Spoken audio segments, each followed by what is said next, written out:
All right, folks.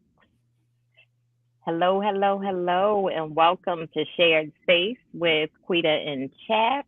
We are still celebrating Women's History Month, and we always continue Black History Month right into March. So, hey, hi, hello. I'm Laquita Chansey, the founder and director of Baltimore Homes. Chapo, we got Cheryl on here today. We're going to talk about some electric vehicles. But before we get into that, tell the folks how you doing. Introduce yourself, Chapo. Hello, I'm Chap. I'm a full-time volunteer chaplain for Baltimore City with the authority of the police department. We meet needs and serve wherever there's a need.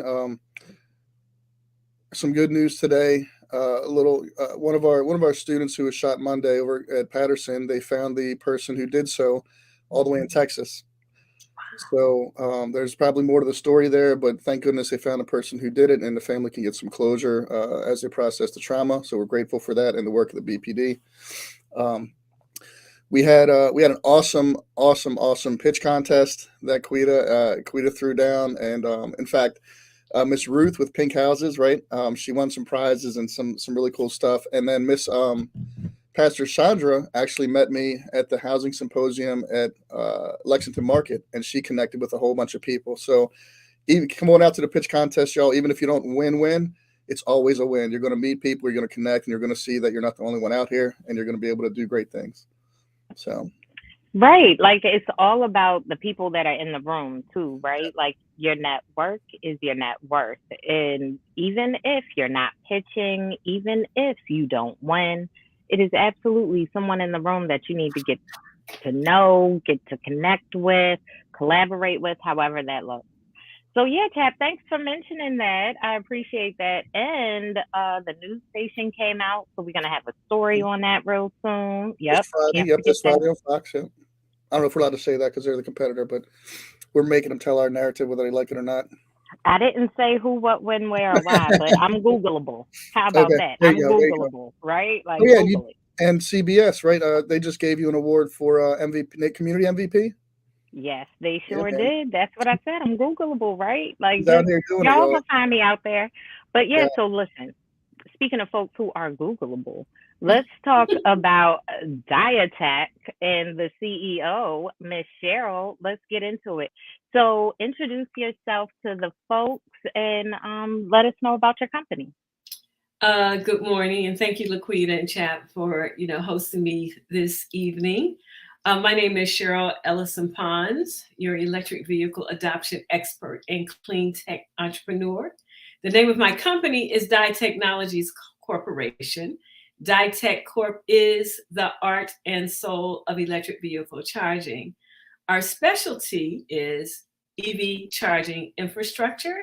We are a licensed contractor that specializes in this space. We do design build. Our bread and butter is residential EV charging, whether it's in people's single family homes or in multifamily environments. And I'm just very, very happy to be here with you today. Yes, I love that. So we're going to have to get into how this works because, okay, because in my mind, I'm like, I don't have an electric vehicle, but I have a friend or two that owns a Tesla. And I don't know how all of that stuff works, but it seems like we need the electric charging stations everywhere if that's going to be, the future of vehicles, right? Exactly. So that's a good place to start. Is to, I would say, create some picture of what the world is going to be. I would I would say take it back 100 years. Okay, Right. you graduated from high school. You know about Henry Ford and Model T. We did not have these highways and byways until he rolled that vehicle off of the mass production line over 100 years ago. I think it was 1918. And when that occurred, we didn't have gasoline stations. Right. Right? We didn't have rest stops. We didn't have convenience stores with gasoline stations on them. We didn't have diners on the highway, on the exits and all that. We did not have a superhighway, okay, Wow. until folks made the transition from horses and buggies, or horses and buggies, and to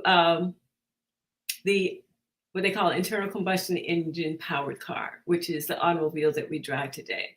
And what we drive today is just a number of iterations of that design. Okay.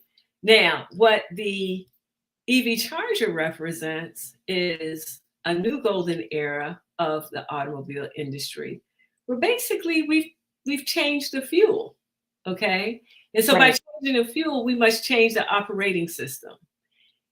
We're moving away from gasoline.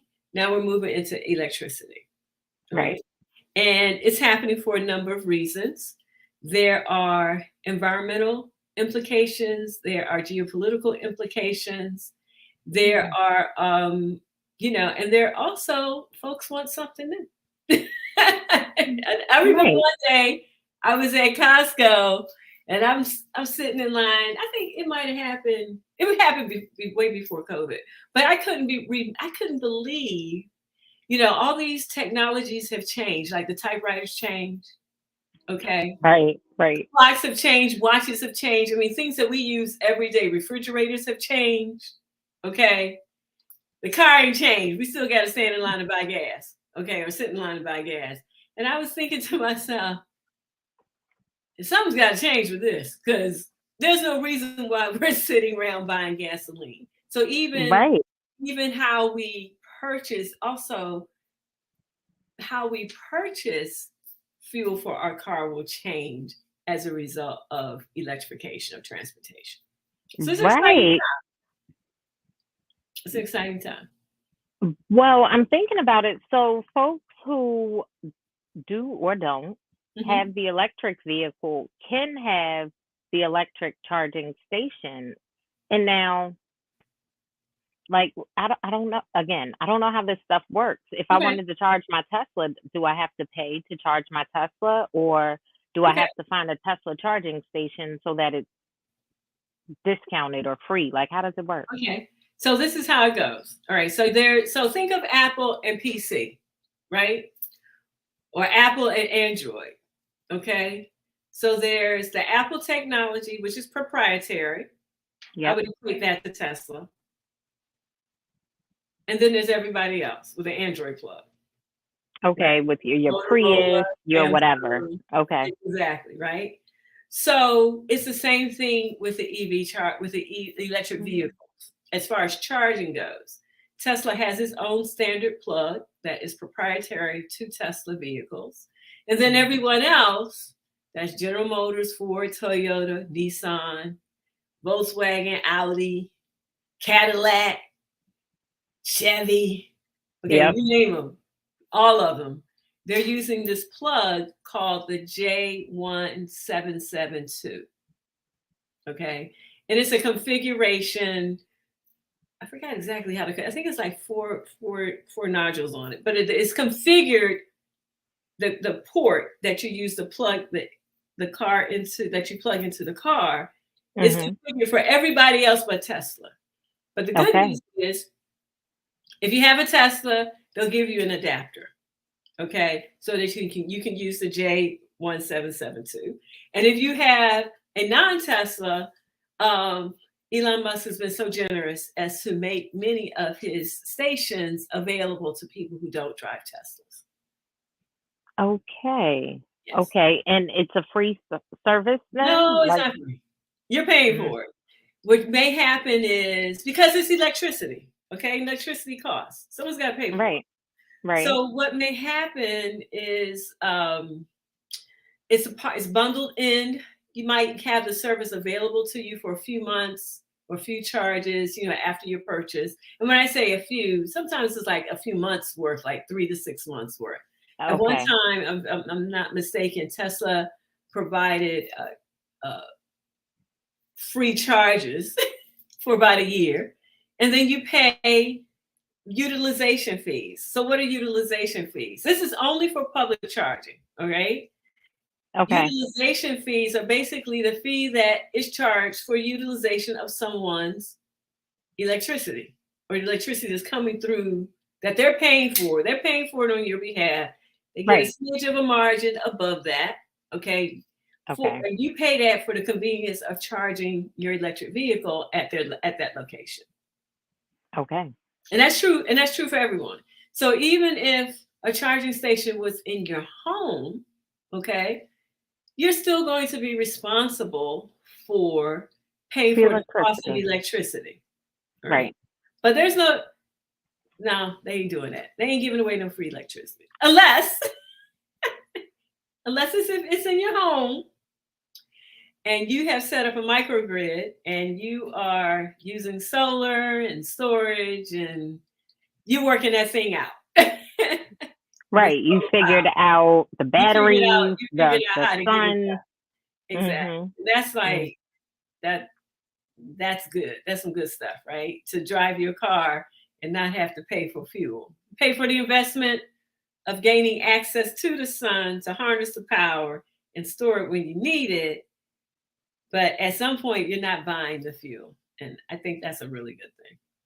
Right. So then if I were like, I want to do this, would you, because I want solar. Okay. But so this is the crazy thing. I do want solar, and I've owned my home for nearly 15 years, but I have a flat roof, and most solar companies are like, oh, we don't do flat roofs. We don't do that in Baltimore. We can't do that.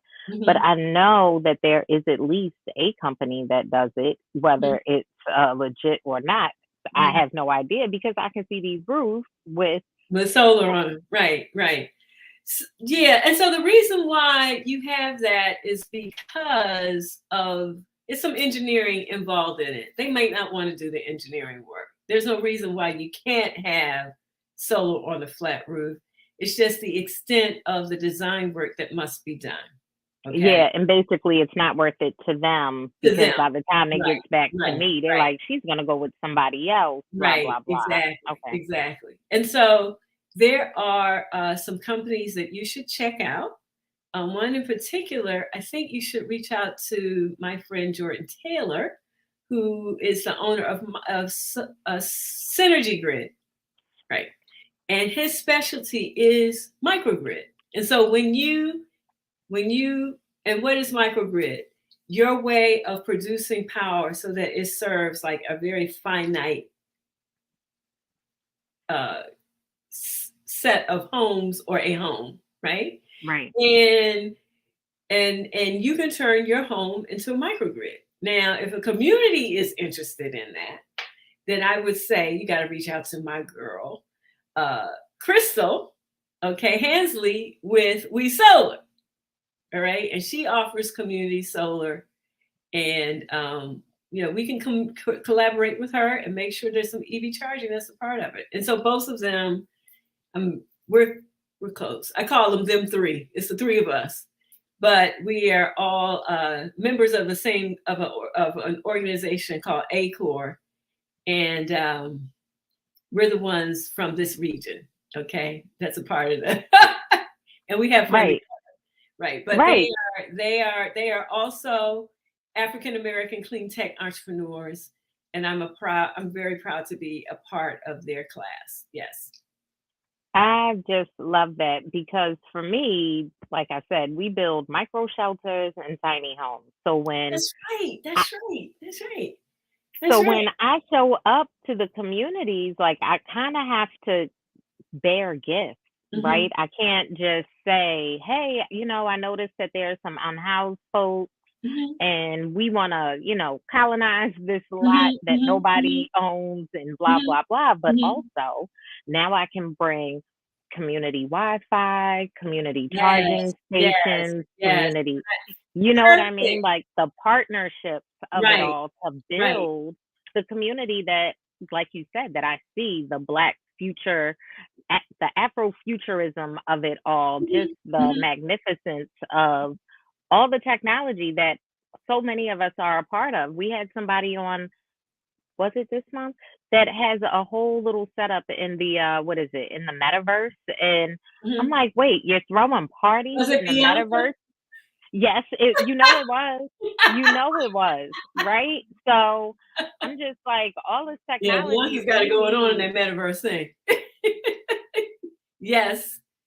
See, and you got it going on with the EV charging. So it's like pour it all in because the Right, digital right, equity and the digital inequity is real. So right, let's tap in right. everywhere. Yeah, Hmm. and so the thing is, and I'm glad you mentioned that, because as with clean tech can go the same way as I would say digital deserts, okay, food deserts, all right, resource deserts, period. And why does that happen? Because our communities, um, in many ways, the information is passing us by, but we're not absorbing it. So we don't We're have a level of distracted. we don't have a level of awareness so that Yep. we can create demand for it. Right. A lot of this stuff is already written in the book. You're an American citizen, okay? It's already written in the books that you're entitled to it, but you're not claiming it. All Right. right. So it's the Right. same thing. And I just want to use an example about electrification. I know we kind of like all over the map, but this is really important. It's early in your It broadcast, is. it's really important. So one of the arguments for the justification of the investments in electrification is that the environmental impact of automobile emissions. Okay, that's one of the reasons why we need to go in that direction. That's what's popular. That's what everyone's talking about. I don't even want to even start scratching the surface on geopolitical stuff, right? But that's one way they're justifying it. The thing is, and the one thing they're targeting that affects across communities, regardless of race, ethnicity, wealth, is the school buses. All right.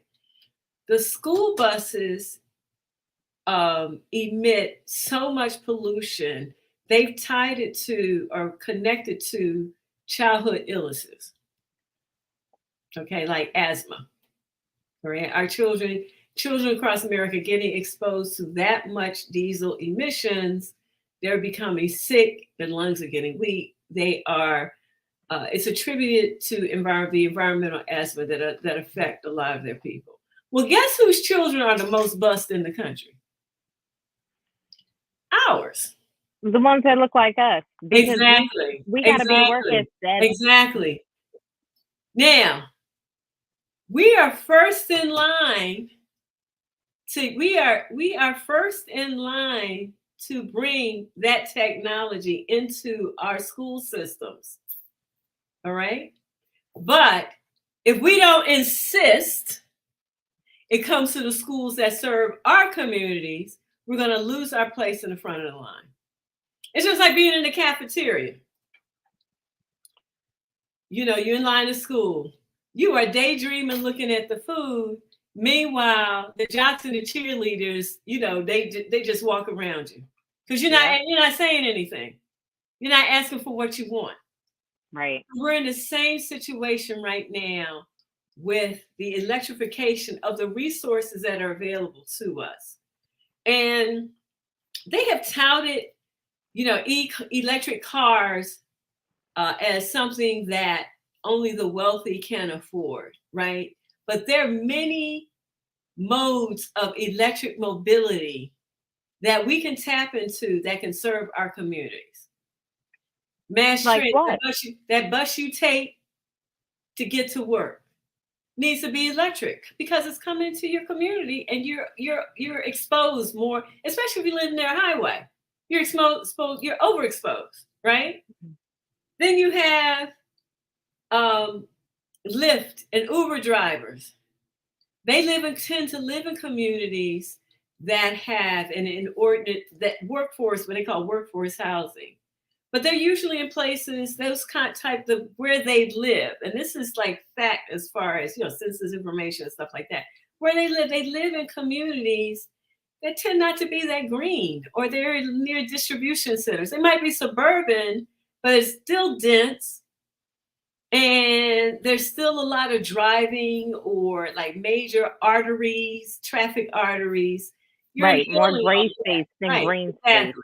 Exactly. Hmm. So, you know, Lyft and Uber for a number of years have been looking for smart ways to install EV charging stations in communities because they want to transition their fleets to electric. They want their drivers to drive electric, but they want it to be close to their homes. Okay. Mm-hmm. So if these demands are not being created, then, you know, the support of garnering support of organizations like Lyft and Uber may not be possible. Right. So there's like this thing, you know, connecting the dots. Then you have, like I said, the school buses. Okay. A part of the investment that the federal government is making related to electrification is this notion called J40, where it says 40% of the benefits related to this transition to clean energy should be going to communities of color. It's on the books. Joe Biden has released a few press releases about it. But it's just like I said, being in line at the cafeteria. If you're not calling on that 40%, that J40, they just want to act like the usual suspects are going to act like you don't know, and you're not going to have those opportunities. Okay? So it's really important. That's why I'm so glad that you invited me here today. It's really important that we continue to have programming like this. If nothing else, your listeners are going out and say, you know what, I heard that one. What's her name? She said something about J40 and I can get equal access to, you know, electrification and funding and opportunities. Yes, you can. So how do we tap in? What do we do? Well, how do we start? The first thing you do, listen to your show.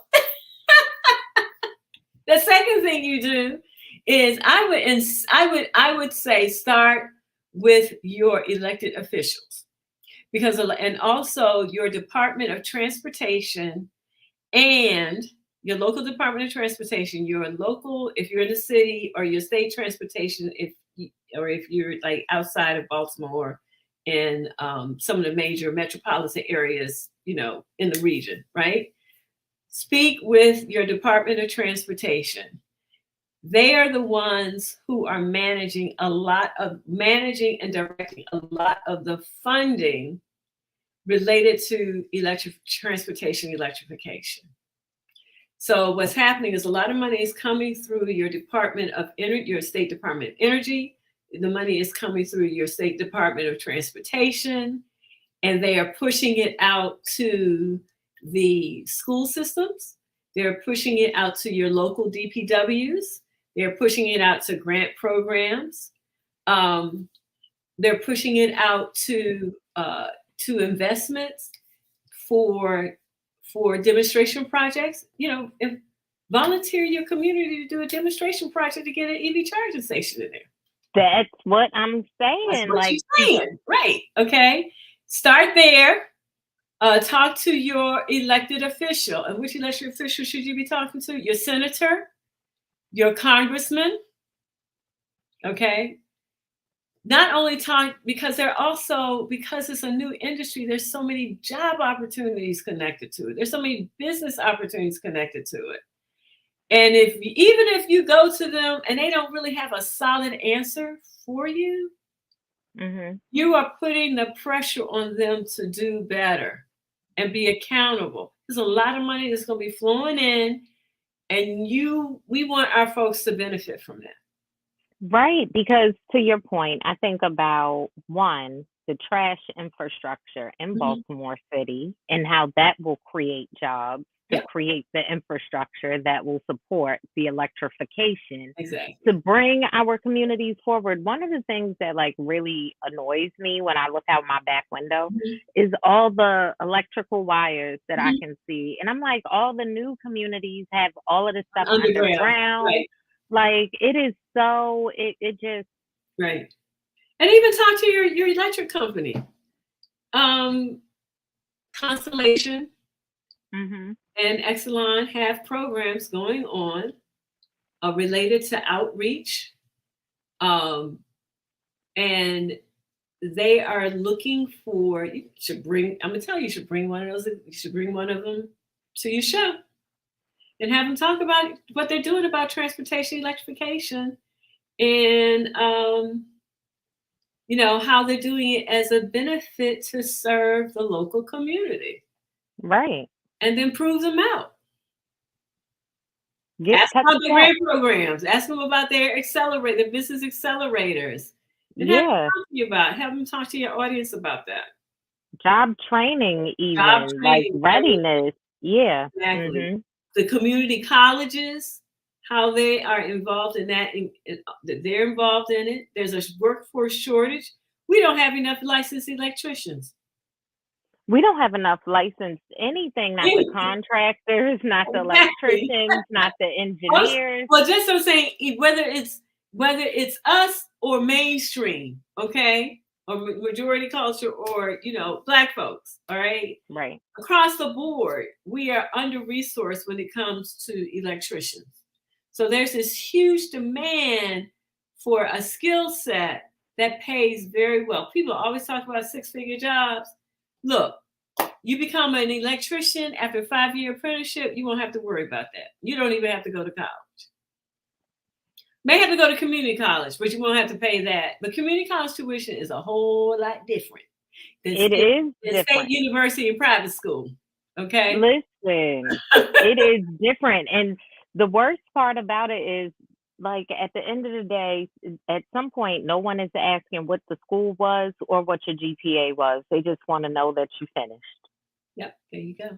There you It's go. like, but are y'all going to even check? Like, y'all not even asking for the transcript no more. How do you know I'm telling the truth? It's so funny to me. Oh yeah, they'll look. They're just not doing it in front of you. Okay. I'm like, how y'all know? But They know. They check you out. They but got. also that was a while ago. Like, I haven't worked for corporate America since a good 2019, 18.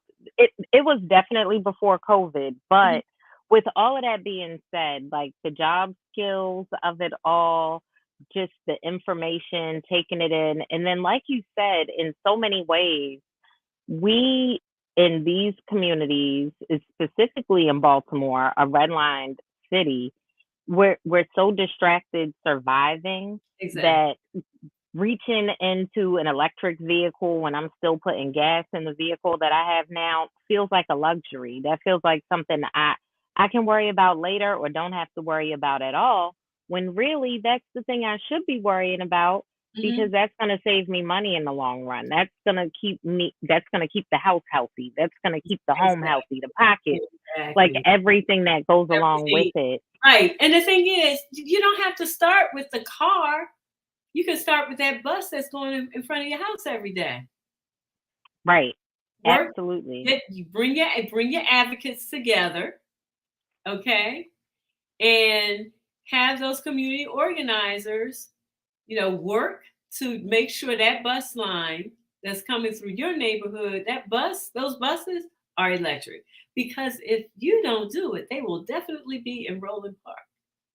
And okay, and with that being said, because we know that Roland Park folks over there live almost 20 years longer than folks in 21217, okay? Yes. And so yes. the red lines matter, y'all. Like, housing and everything that goes around it is like a social determinant of health. So these cars with this bad combustible gas or whatever it is that it's called, it is damaging and causing us lung issues, asthma, probably some sort of bad for our skin, vision, everything, right? Yeah. Yeah, it's serious. It's real. It's real. So don't be on the front end.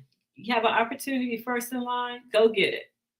And I'm excited to just start to figure out how we gonna do it, because I've had my eye on 2 different lots, and one way or another, we're gonna put some Wi-Fi there, an electric charging station, some sort of water encatchment, we're going to plant some mushrooms to make sure that the grass and the ground is fine and fertile, because all of these things, like, the gas goes up in the air and the rain brings it back down, and now it's in our dirt, and so now we can't grow gardens from that. But like you said, there's all these deserts and disparities, and one of them is food. So we got to grow the food too. Lord, we got to create the food, the electricity, everything. Yes, it's just use your creativity And and it doesn't have to, and I'm proof, it doesn't have to start big to make a significant impact. It starts. So wait, what do you mean by that? How'd you start? Why do you mean I started with one electrician. Period. I started with one electrician. We have a lead electrician and 2 master electricians, and each of them work with their own teams. Okay. And I have a director of operations who keeps me in compliance. Of course, I have an attorney and, lawyers and all that kind of stuff. But it's been me. It was me. I can't take credit for it, But when I say, small and mighty, you don't need you say a mustard seed of faith, a mustard seed of courage, a mustard seed of, I don't care what people think about me leaving my career in commercial real estate. I'm going for this new industry. Okay. Yes. And as a result of that, I can say with confidence, I became the first African-American woman who created a contracting firm that specializes in EV adoption. Okay. And there are other African-Americans who do other things in this industry. Right. But I'm one of the few that gets their hands dirty and plays around in the dirt and the concrete and the wires and all that kind of stuff. So my kind of girl. Yeah. So basically, like work with the heads. I'm in the construction business. Okay. And that construction business is facilitating the infrastructure of a new technology. All right. And I get to brag that I was the first in the trailblazer. No one's told me anything different, so I'm claiming the spot. Right. That's how it works. I mean, until otherwise, right? Like, and it started with me. Listen, look to your left and look to your right. Do that. It started with me, and it started with me in 2018, and thank God I'm still here. That was a pivotal moment for so many people. Like a lot of people I know are like, yeah, we're going into our 5th year of service. Mm-hmm. This is our 5th year of service. And it's like, wow, mine too, yours too. Like, what was going on then that Black women were like, you know what? I'm leaving this job because I know that there is something better, different, whatever across the rainbow. Like, this ain't it, whatever it is. So, like, I just love it. Yes, like, I just love that. So, okay, so you said that this is a residential service. So if I were like, okay, I'm considering this, I got a Tesla, but my friend has a Prius, we're going to figure it out. Mm-hmm. Is it an arm and a leg? Can I put it on a credit card? What am I expecting? Do I need to take an equity loan out on the house? What are we expecting to spend? Well, I'm going to tell you that much of what they publish in the newspapers about the cost of an EV charging station, without the incentives and without the credits and everything, it's a significant amount of cash. Okay, I'm not even gonna lie to you. And the reason why is because, especially in a city like Baltimore, these houses were built like 100, 200 years ago. They weren't even built for electricity. They had to retrofit electricity in the homes, right? And most of the time, your electrical box is in the front of the house. Mm-hmm. And if you have off-street parking, it's in the back of the house, right? Mm-hmm. The one part of installing EV charging station I can quote a price on is the price of the EV charging station. That's it. Never mind the configuration of your electrical the labor, how much wire. I can't do that, and I don't. Okay, no matter how hard I'm pressed. Okay, so depending on how close your charging station is to your electrical box, assuming you don't have to do any upgrades in your electrical box, that's going to be the determining factor of what your investment is going to be. Okay. Okay. Now, if you have, and most people putting EV charging stations, they have at least 200 amps coming in on their main switch in the electrical box. If you have 150, you might be able to squeeze in there. But if you have 125 or 60, you need a heavy up. And you know what heavy ups cost? Okay. Money. So that's how the pricing escalates. Right. Okay. And so if you are, and I would say if you are interested in EV charging, we're not at the point where the industry has commoditized. They haven't figured out how we're going to get this done. Okay. How Cheryl is going to get paid. Right. In a way that I can provide it in an inexpensive fashion and meet state code safety requirements, everything. Now you can get somebody to wire that thing up for you. But that's what I said about the solar. I said, I don't know how they gonna be licensed and they gonna take credit for it. But you know how the houses are built in Baltimore. If it sparks a fire, it can take the whole block down. So it's not even worth it. Okay. Right. So what I suggest you do is you start doing the research. There are grants available, and incentives upon incentives that are available through some sort of community resources. Don't know exactly where they are, but you should definitely. Don't worry.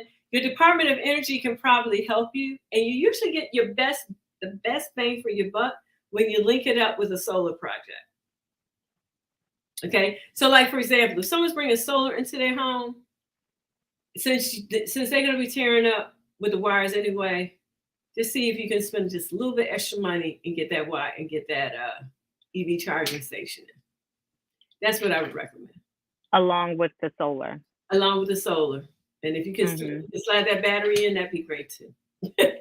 And so the battery would be to the batteries for storage. Conserve it. Yes, but you can use it in the way batteries are going now. And so the thing is with solar, what's really interesting, there is a trend now. You don't have to do your whole roof, right? So you could just maybe able to buy your solar panel outright if you use your solar as a means to be your generator, your emergency generator. Okay, so you have less solar and you can store it. And then that can help with your needs for electricity during the daylight hours. So you don't have to pay, the higher premiums during the day. Right. Especially during the summertime. Especially during the summertime. Exactly. Exactly. So that's how some folks use it. So it's really, like you say, just kind of pull yourself out of survival mode and just imagine a home that you can take care of your electrical needs or your electrical and transportation needs. What does that look like? And as far as some people, it's across the board. Some people can pay cash outright. There is financing.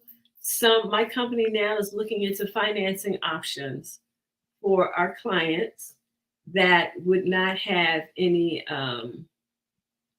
implications, would not have any impact on putting liens on their property or anything like that, right? It wouldn't be like home equity. It wouldn't be attached to the real estate. It'd be more like a personal loan. It'll be on your credit report, but it's not on it, right? Okay. And then you also, depending on who you are, there's also the financing opportunity. But you always must be careful, must shop around. And I think that would be the best. Those are some of the options that are available. Well, I'm just thrilled to know that this is even done on a residential level because that is my level and I can figure that out, right? I can call all the people and pretend all the things and get all the numbers and align it all. So I'm excited because, again, going into communities, I want to I don't want to leave the community how I found it. I want to improve it. We need to better, make it better. And for the betterment of the community, I see EV charging stations on the corner next to the liquor store or wherever is whatever else was on the corner. Like it needs to be a part of our community like anything else. And I think if we thought that way, we could all imagine like the futuristic Baltimore, even with the red lines, right? So let me challenge you a little bit on where public EV charging, where I think public EV charging should go in Baltimore, right? I believe public EV charging should be in places where the environment is socially healthy, okay? And what do I mean by that? Like community centers, the local museum. If you have a cultural district that you want to attract more, what they call local tourism, plant an EV charging station there and see the different types of people that will come just to charge their vehicle. Okay. Yes.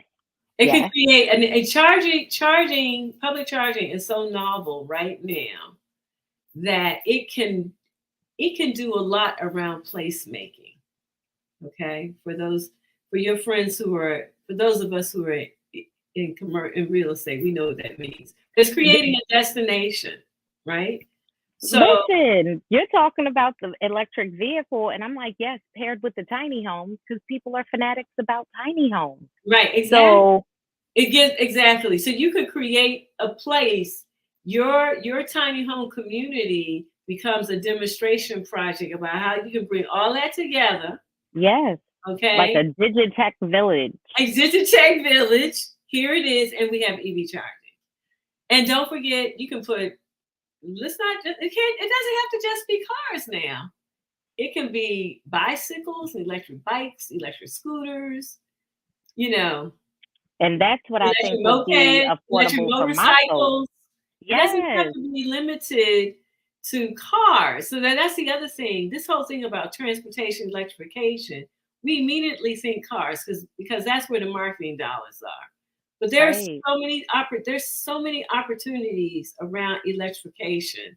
It's a multimodal strategy. Okay. And in our communities, I love mass transit, right? And I just want the buses to run better so I can get to the subway station. Okay. Right. In our communities, we need buses that run better, that are electric, so our folks can get to work. So they don't have to drive their cars as much, right? Right. But if you need more flexibility or you want to have a little fun along the way, well, why not electric moped if you only work a few blocks down the road, or electric bikes? Right. Okay, or electric scooters. I would hop on one. They're super popular in Europe. That could be a part of your Digitech village. You can have charging right there. And that's what I'm thinking. Like maybe even like more importantly, not even more importantly, but in addition to right, I think about the job skills. Like so I think about the tents. Okay, let's upgrade the tents to micro shelters. Let's get these folks bicycles. But now let's electrify the bikes. Like, how do we do that? Maybe there's a kit that we can find, and now we can charge the bikes or fix the bikes. And now that's a job, that's a skill set that you can take with you. Right. And so now you can learn to do that on scooters and motorcycles and cars and vehicle charging, whatever the case may be. But it's just the workforce development and the levels of it all. Oh my God, I can't wait to get back in touch with you. Like, Cheryl, I done found $100,000. We're about to put one in East Baltimore. Come look at this site. Tell me what to do. There you go. And I would even, Laquita, when you engage in those types of projects, don't go alone. Like I said, go talk to your Department of Energy. Yes. Talk to your Department of Transportation and say what you got for me. Listen, it's already set up. I'm planning a fair housing or a housing symposium for the fall but I'm already a part of a quarterly one. And now this is about to be one of the things that we're targeting. Let's get the EV, the electrification of it all, and work this into the whole. Yeah, because we're talking about innovative housing, healthy housing, the ways that public housing can be combined with corporate housing, all these different things to keep people up to date and healthy without, being taken advantage of or oppressed in some sort of way. Because there's always some trauma done with these damn city situations. But we're going to think it through and make sure people are whole, right? But I love this. Right. And the thing is, and I'm a city girl too. I grew up in Washington, D.C. proper. Spent most of my adult life in New York, in Brooklyn, downtown Brooklyn, as a matter of fact. I've been very fortunate in that I've always lived in communities where it's a lot of trees. Even in the middle, Brooklyn doesn't have a lot of trees like DC does. But my backyard was Fort Greene Park. Okay. Wow. So intuitively, and then I lived in a development that, had a lot of green space right there in downtown Brooklyn. All right. Yeah. And the projects that was down the street from us, they had a lot of green space. But then the projects that were like 4 or 5 blocks down from me, they didn't have nearly as much as what was going on right there in my community. Because it was part of the aesthetic of the neighborhood to be very green, and they had older homes and things of that nature. So but I've always lived in urban settings that have been as green as possible. Okay. And may have been around a lot of traffic or whatever. And I know it's difficult but there are a lot of neighborhoods in New York that don't have right-of-ways where they plant trees and tree boxes. Just like in Baltimore, where they have these neighborhoods where it's like zero boundary line. The house is right, up on the sidewalk. Yeah. There are communities like that. And I'm sure those same communities are also stricken the most. So it's really important that this whole clean energy, clean tech thing, it's as simple as getting trees planted. Okay. Right. As simple as talking to your Department of Agriculture. Okay. Your state Department of Agriculture will help you. If you have an acre of land, you can get grant for a farm. Okay. Keep talking. Keep talking. Okay, and you can connect a solar system next to it to do your irrigation. Okay, you can right because in addition to the mushrooms, we want vertical gardens, like all of these things. Exactly. So it's a great opportunity for creativity, imagination. And it's not just it's about EV charging. So we did talk a little bit about residential charging. So people can charge in their homes. You don't have to have a garage. A carport is ideal. Some jurisdictions are passing laws that will allow you to charge across the right of way. Okay. But usually those are somewhat like more quasi-public projects where you're looking at introducing EV charging to a block or a community, much like having a parking meter. Okay, so you can't just park your car there. But the opportunities are there. But if there's some places where there's vacant space, like I said about placemaking. There's vacant space, underutilized space that's not quite right for real estate development. You could create some community charging for your neighborhood. It's not, and you can get help to do it. About residential charging is level 1 or level 2. Level 1 charging is, we're about to run out of time. Level 1 charging is 120 volts, and you can put that plug into the outlet in your home, just like you would now. Okay. Mm-hmm. But the only thing is it would, and on the other side, it has the port or the connector that goes into the car. The only downside of that with level 1 is that it will take a day and a half to charge a car. Oh no, Okay? ma'am. Right. That's the real Ain't of it. nobody got time That's for the real. that. That's the real. That's the real. I'm just telling you. So we don't even mess with that because people they just gonna be mad, right? Right. If we did that, that's definitely for the scooters and the bikes. Right. Okay. Okay. Definitely scooters, bikes, and motorcycles. Now, for level 2 charging is 240 volts. It can go anywhere from 30 to 60 amps, depending on who the manufacturer is. And you can charge your vehicle within 6 to 8 hours. So it's overnight charge. Okay. Okay. That's the best time to charge anyway, because that's when the rates are low. Now, level 3 charge, that's the one that everyone's, or they call it superchargers. DC, DC fast charges. Okay. They are, they usually exceed 100 amps. They can go up to like 200, 250. They are 480 volts, and they can charge a car within 1 to 2, 15 minutes to 2 hours. Gee. Right. And then there's this other charger that's not so popular on the market. It's like a level 2 plus, and that's usually an 80 amp charger. And somewhere between 80, I would say 80 amps, 60 and 80 amps. Okay, so it would be 60, 75, 80. 60, 70, 80 amps. And those will charge a vehicle within 2 to 4 hours. That's usually a commercial application, but folks can get permits to bring a level 2 plus into their home. And that would be, but you're paying commercial pricing. That's not for That's not for the everyday person. Okay. But I'm just saying. But if it's for the community. But if it's for the community, it works a little different. Exactly. And I think for community charging, I think 2 plus is probably the best option.